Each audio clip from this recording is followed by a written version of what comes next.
నమస్తే నాన్న అందరికి. ఇవాళ డాడీల గురించి మాట్లాడుకుందాంరా.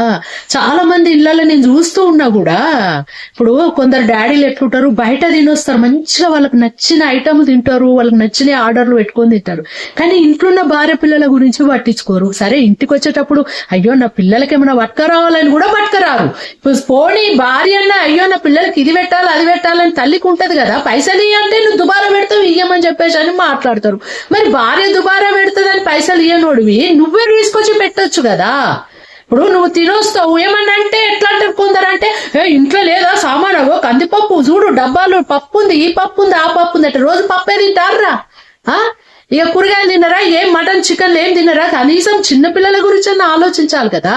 ఇప్పుడు పిల్లలు ఉంటారు, చిన్న పిల్లలు, ఇప్పుడు హెల్త్ ఎట్లున్నాయి ఆరోగ్యాలు అందరికి. పిల్లలకు రోజుకు ఒక పండు తినిపించాలి కంపల్సరీగా, ఏదో ఒక పండు పెట్టాలి వాళ్ళకు. 4 రోజులకు ఒక్కసారి ఇంత చికెన్ మటన్ మంచి హెల్తీ ఫుడ్ పెట్టుకుంటారు రావాలి. నీ స్వార్థానికి మీరు తినొస్తారే, ఇంట్లో భార్యకు పైసలు ఇయ్యరు, పిల్లలకు రోజు పప్పు వేసి పెట్టమంటారా? అరే ఏం మాట్లాడతారు రా కొందరు అయితే, నిజంగా చెప్తున్నా. నువ్వు తీసుకురా, నీ భార్య దుబారా పెడుతుందంటే నువ్వే పట్టుకొచ్చి పెట్టరా. అది ఇది వండుగో ఇంత లిమిట్ కానీ తీసుకొచ్చి పెట్టు.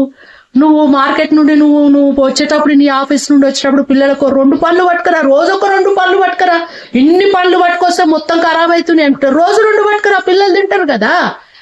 ధర్మం తప్పకండి, ధర్మం తప్పే మాటలు మాట్లాడకండి. అబ్బా చాలా మందిని చూస్తున్నాం, ఇది సమాజంలో చాలా మందిని చూస్తున్నాం. కానీ నీ కడుపు అయితే నింపుకొని వస్తావు రో, నువ్వు మాత్రం నీకు నచ్చినవి తిని వస్తావు. కానీ ఇంట్లో మాత్రం పిల్లల్ని భార్యను పట్టించుకోవు. మా నాన్న ఎట్లుండేది తెలుసా, హోటల్లో ఏదన్నా హైదరాబాద్కి వచ్చి ఏదన్నా హోటల్లో తింటే అది నచ్చిందంటే డిష్ మా నాన్న షెఫ్ దగ్గర పోయి ఎట్లుండినామని తెలుసుకొని వచ్చి ఇంటికి వచ్చి మాకు వండి పెట్టేది మా నాన్న తెలుసా. నా పిల్లలు కూడా తినాలని. అది రా తండ్రి ప్రేమ అంటే గట్టు ఉండాలి. కొందరు అందరు ఉండరు అన్న, కొందరు ఉంటారు ఇటువంటి వాళ్ళు, వాళ్ళకి ఇస్తున్నాయి మెసేజ్.